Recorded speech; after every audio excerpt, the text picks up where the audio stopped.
अस्सलाम वालेकुम and welcome to my channel. इस वीडियो में मैं आपको गाइडेंस चैप्टर नंबर 17 जो कि है local and humoral control of tissue blood flow के सारे इंपॉर्टेंट पॉइंट्स बताऊंगी एंड होप सो कि इस वीडियो को कंप्लीट देखने के बाद आपको किसी भी किस्म के एमसीक्यू में एक क्वेश्चन में कोई भी डिफिकल्टी नहीं होगी इंशाल्लाह।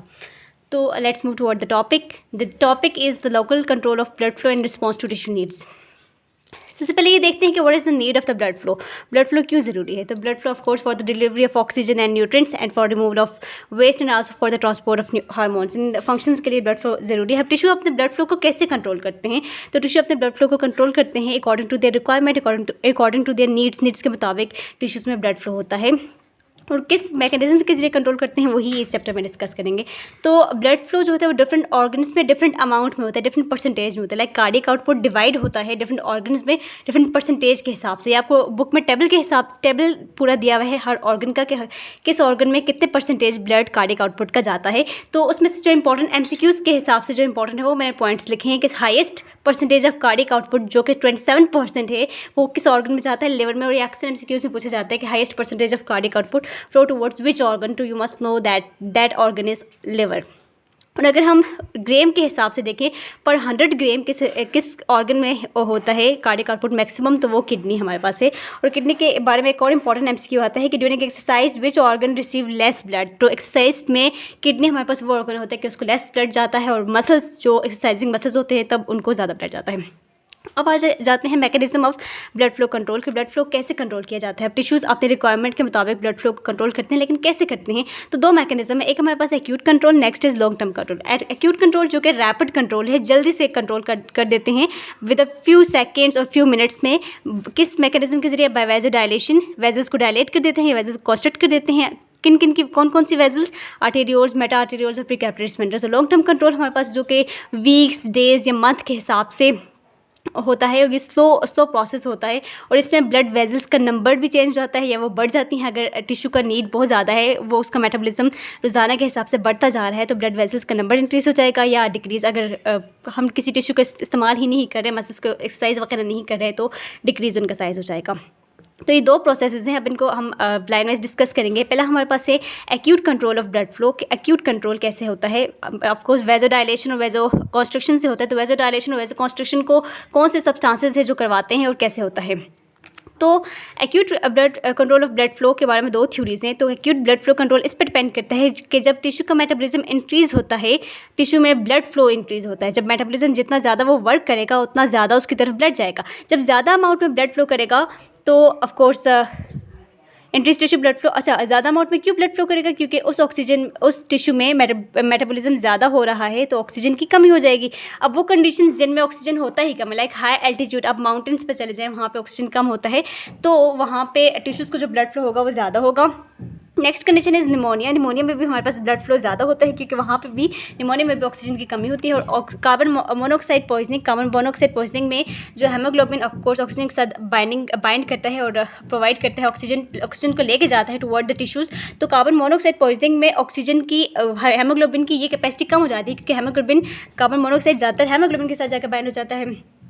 तो इसमें भी ऑक्सीजन की डिलीवरी जो ट्रांसपोर्ट है वो कम हो जाती है। Next cyanide poisoning, cyanin poisoning. तो इसमें क्या होता है कि टिश्यूज़ को ऑक्सीजन मिल जाता है लेकिन वो उसको यूज़ नहीं कर सकते, तो इस वजह से ऑक्सीजन की कमी हो जाती है। तो इन सब कंडीशंस में जो मैंने यहाँ पे ये डिफ़ाइन की हैं, इन सब कंडीशंस में ऑक्सीजन कम हो जाता है। जब ऑक्सीजन कम होगा और टिश्यू के मेटाबॉलिज्म के मुकाबले में, तो ब्लड फ्लो इंक्रीज़ होगा। अब इसके बारे में दो थ्योरीज दी हुई हैं।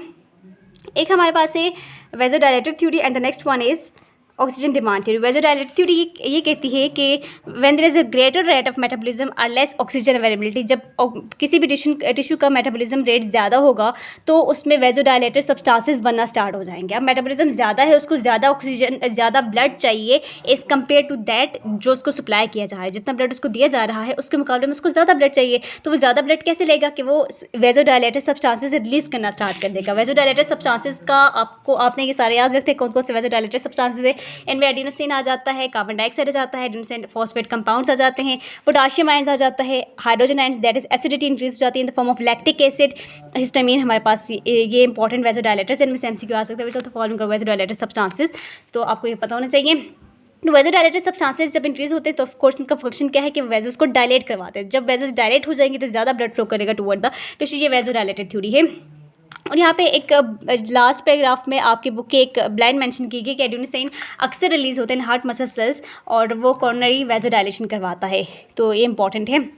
ऑक्सीजन डिमांड थ्योरी, इसको हम न्यूटन डिमांड थ्योरी भी कहते हैं। ये थ्योरी ये एक्सप्लेनेशन करती है कि ऑक्सीजन मेटाबॉलिज्म में क्यों हमारे पास ब्लड फ्लो ज़्यादा होता है। तो वो ये कहती है कि ऑक्सीजन हमारे पास एक मेटाबॉलिक ऑफ कोर्स न्यूट्रेंट है, ये रिक्वायर्ड होता है, ऑक्सीजन टिश्यूज़ को रिक्वायर्ड होता है for muscle contraction, vascular muscle contraction. Vessels में जो सेकंड लेयर होती है स्मूथ मसल की लेयर होती है, स्मूथ मसल के लेयर्स को कॉन्ट्रैक्ट करवाने के लिए ऑक्सीजन चाहिए होता है। अब जब ऑक्सीजन नहीं होगा या कम होगा, लाइक ऑक्सीजन टिश्यू का मेटाबॉलिज्म ज़्यादा है, ऑक्सीजन कम है, जब ऑक्सीजन कम होगा तो स्मूथ मसल्स कॉन्ट्रैक्ट नहीं होंगे, क्योंकि ऑक्सीजन चाहिए होता है स्मूथ मसल्स की कॉन्ट्रैक्शन के लिए। अब ऑक्सीजन कम है तो स्मूथ मसल्स कॉन्ट्रैक्ट नहीं होंगे या कम कॉन्ट्रैक्ट होंगे। जब कॉन्ट्रैक्ट नहीं होंगे तो क्या होंगे, रिलैक्स हो जाएंगे या डायलेट हो जाएंगे, तो वेज़ोडाइलेशन होती है। और इसमें से एमसीक्यू आता है anoxia. Anoxia is a condition when there is a decrease amount of oxygen in the tissues. जब एनॉक्सिया होता है तो उसमें उस कंडीशन में वेज़ोडाइलेशन होती है, डायलेट हो जाती हैं। इसके अलावा ऑक्सीजन के अलावा और भी न्यूट्रिएंट्स होती हैं जिनका इंपॉर्टेंट रोल होता है वेज़ोडाइलेशन में, जैसे कि ग्लूकोज जब हमारे पास कम हो जाता है तो ये लोकल टिश्यू वेज़ोडाइलेशन करवाता है। और विटामिन B1 का मैं आपको बताती चलूँ तो विटामिन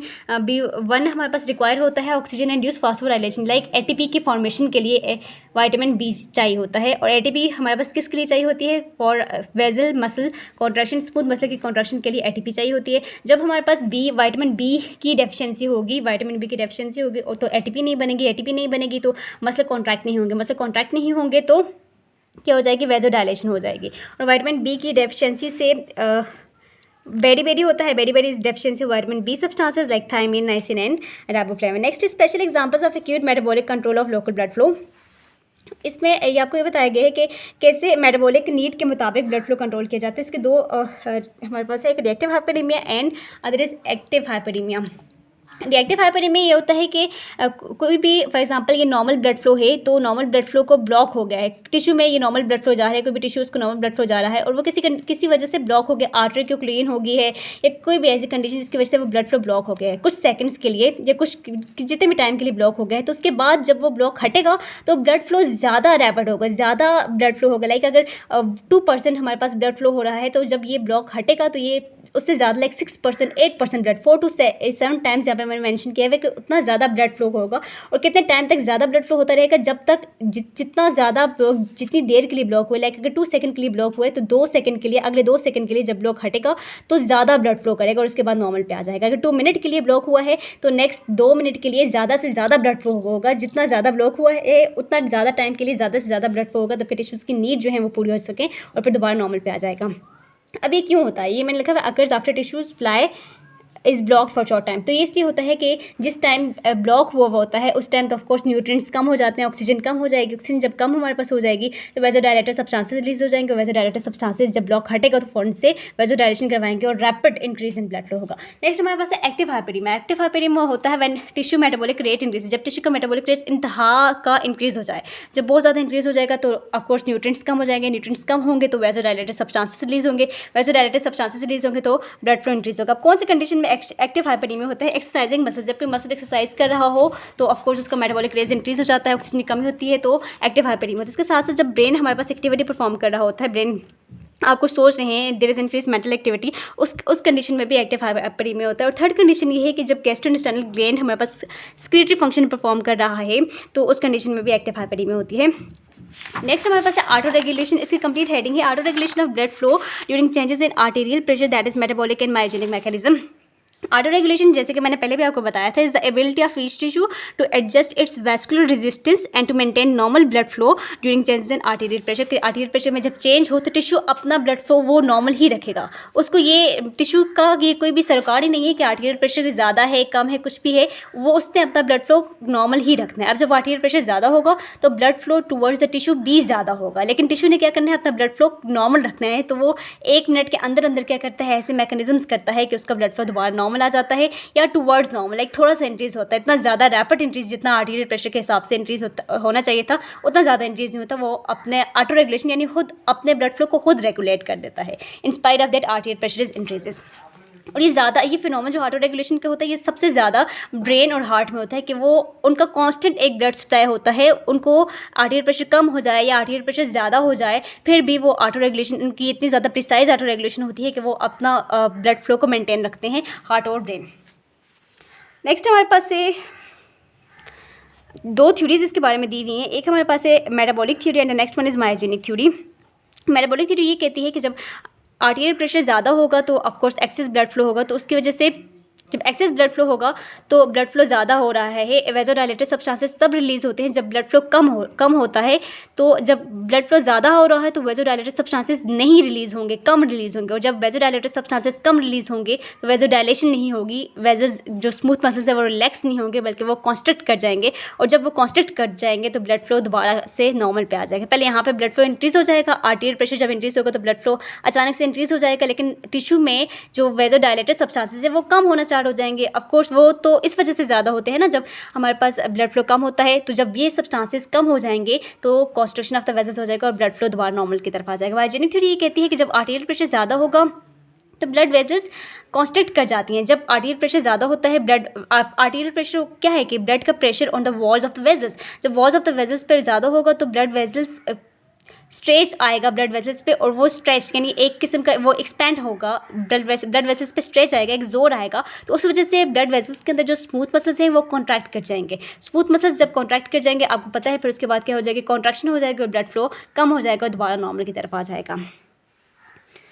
अच्छा जी, अच्छा ये आपने ये बात याद थी कि अक्सर स्ट्रेच जब हमारे पास होता है, आर्टियल प्रेशर ज़्यादा होता है, उसकी वजह से ब्लड वेसल्स स्ट्रेच कर जाती हैं तो वैस्कुलर डीपोलराइजेशन हो जाती है, डीपोलराइजेशन हो जाती है और चैनल्स, कैल्शियम चैनल्स खुल जाते हैं और कैल्शियम की एंट्री के ज़्यादा हो जाती है, कैल्शियम एंटर हो जाते हैं और वो कॉन्ट्रैक्शन करवाते हैं of the smooth muscles. Next हमारे पास है special mechanisms for acute blood flow control and specific tissues. अब स्पेसिफिक टिश्यूज़ को बताया गया कि वो कैसे कैसे अपने ब्लड को कंट्रोल करते हैं। हमारे पास मैं जल्दी आपको बता दूँ, किडनी, ब्रेन और स्किन का बताया गया। किडनी, हमारे पास किडनी में जो स्पेसिफिक मैकेनिज्म होता है जिसके जरिए किडनी अपना ब्लड फ्लो कंट्रोल करती है उसको हम बोलते हैं ट्यूबुलोग्लोमेरुलर फीडबैक, ये उसका नाम होता है। ये उसके डिस्टल ट्यूब्यूल में हमारे पास एक एपिथेलियल सा स्ट्रक्चर होता है जिसको हम बोलते हैं मैक्यूला डेंसा, और अगर हमारे पास ज़्यादा ब्लड फ्लो, ज़्यादा फ्लूइड फिल्टर हो रहा है मैक्यूला डेंसा में, तो ये जब डिस्टल ट्यूब्यूल में, फॉर एग्जांपल ये मैं आपको हाँ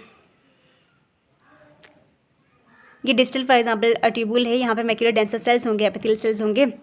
जब ज़्यादा फ्लूइड फिल्टर होकर आएगा यहाँ पे तो मैक्यूला डेंसा सेल्स ये हमारे पास फीडबैक सिग्नल्स देंगे कि फ्लूइड बहुत ज़्यादा हो रहा है और इतना ज़्यादा हमें नहीं चाहिए, इतना ज़्यादा ब्लड, यानी किडनी की तरफ ब्लड ज़्यादा फ्लो हो रहा है और फ्लूइड यहाँ से ज़्यादा फिल्टर हो रहा है, तो वो एक सिग्नल देंगे, फीडबैक सिग्नल्स, और फीडबैक सिग्नल्स की वजह से क्या होगा कि कॉन्स्ट्रिक्शन हो जाएगी एफरेंट आर्टेरियल। तो इस तरह किडनी में ये एक्यूट ब्लड फ्लो कंट्रोल करवाया जाता है। मैक्यूला डेंसा सेल्स होते हैं डिस्टल ट्यूब्यूल में जो कि एपिथेलियल स्ट्रक्चर्स के होते हैं और ये करवाते हैं फीडबैक रेगुलेशन करवाते हैं ब्लड की इन किडनीज। ब्रेन में हमारे पास ऑफकोर्स ऑक्सीजन, तो हर ऑर्गन में ऑक्सीजन तो स्पेसिफिक है, ऑक्सीजन हमारे पास ब्लड फ्लो रेगुलेशन करवाता है। ऑक्सीजन कम होता है तो ब्लड फ्लो ज़्यादा होता है, वेजल्स की वेजोडाइलेशन होती है, और ऑक्सीजन ज़्यादा होता है तो वेजो कॉन्स्ट्रिक्शन होती है।